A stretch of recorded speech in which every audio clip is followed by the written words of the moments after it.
संघ लोक सेवा आयोग यूपीएससी की परीक्षा भारत की सबसे कठिन परीक्षाओं में से एक मानी जाती है। हर साल देश भर से लाखों परीक्षार्थी यूपीएससी की सीएसई परीक्षा में शामिल होते हैं, पर काफ़ी कम परीक्षार्थी इसे क्लियर कर पाते हैं। बायजूस के अनुसार यूपीएससी की परीक्षा देने वाले कुल परीक्षार्थियों के महज 0.2% परीक्षार्थी इसे क्लियर करने में सफल होते हैं। सफल कैंडिडेट की रैंक और दूसरे अन्य तत्वों से यह तय होता है कि किसे कौन सा कैडर मिल जाने के बाद इन कैंडिडेट को कड़ी ट्रेनिंग से गुजरना पड़ता है। लेकिन क्या आपको पता है कि आईएएस, आईपीएस और आईएफएस अफसरों की ट्रेनिंग कहां और कैसे होती है और उन्हें ट्रेनिंग में क्या क्या सिखाया जाता है? यदि आपको इन सवालों का जवाब नहीं पता है तो कोई बात नहीं है। इस आर्टिकल में हम आपको आईएएस ऑफिसर ट्रेनिंग के बारे में बताने जा रहे हैं। ट्रेनिंग की शुरुआत मसूरी उत्तराखंड स्थित Lal Bahadur Shastri national academy of administration LBS-NAA में फाउंडेशन कोर्स से होती है, जिसमें आईएएस ऑफिसर ट्रेनी के अलावा आईपीएस और आईएफएस आदि ऑफिसर ट्रेनी भी शामिल होते हैं। लगभग 3 महीने के इस फाउंडेशन कोर्स में सभी को एक अधिकारी की जिम्मेदारियों को निभाने के लिए जरूरी एडमिनिस्ट्रेटिव स्किल सिखाए जाते हैं। इंडियन एडमिनिस्ट्रेटिव सर्विस यानी आईएएस ऑफिसर ट्रेनिंग मसूरी के Lal Bahadur Shastri national academy of administration में शुरू होती है। फाउंडेशन कोर्स के बाद आईएएस ऑफिसर ट्रेनिंग की प्रोफेशनल ट्रेनिंग शुरू होती है, जिसमें प्रशासन और गवर्नेंस के हर सेक्टर की जरूरी जानकारी दी जाती है।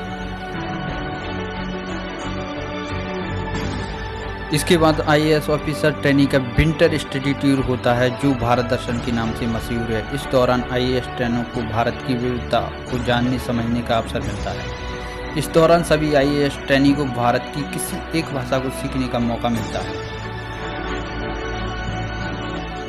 आईपीएस की ट्रेनिंग कहाँ होती है? Lal Bahadur Shastri national academy of administration से फाउंडेशन कोर्स पूरा होने के बाद IPS Indian police service candidate को अगली ट्रेनिंग के लिए हैदराबाद स्थित सरदार वल्लभ भाई पटेल राष्ट्रीय पुलिस अकेडमी SBPNPA भेजा जाता है। हैदराबाद में आईपीएस की ट्रेनिंग 2 चरणों में होती है। पहला चरण सरदार वल्लभ भाई पटेल राष्ट्रीय पुलिस अकेडमी से शुरू होता है, जिसमें आईपीएस ऑफिसर ट्रेनी को जरूरी स्किल्स, जानकारी और कर्तव्यों के बारे में सिखाया जाता है।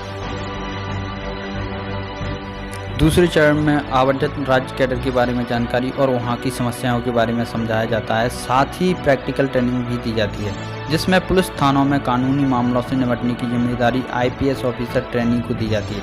इस दौरान सभी आईपीएस ऑफिसर ट्रेनी को भारत की किसी एक भाषा को सीखने का मौका मिलता है। आईएफएस ऑफिसर की ट्रेनिंग कहाँ होती है?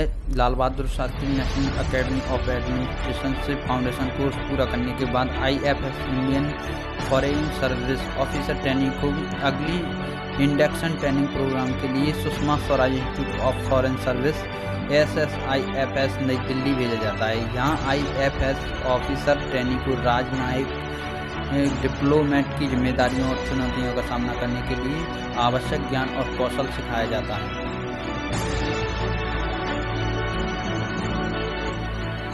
इंडक्शन ट्रेनिंग प्रोग्राम के बाद आईएफएस ऑफिसर ट्रेनिंग को मंत्रालय के कामकाज से परिचित कराने के उद्देश्य से 2 महीने के लिए मंत्रालय के डिवीजन में नियुक्त किया जाता है। इसके बाद आईएफएस ऑफिसर ट्रेनिंग को किसी एक विदेशी भाषा को सीखने का मौका मिलता है।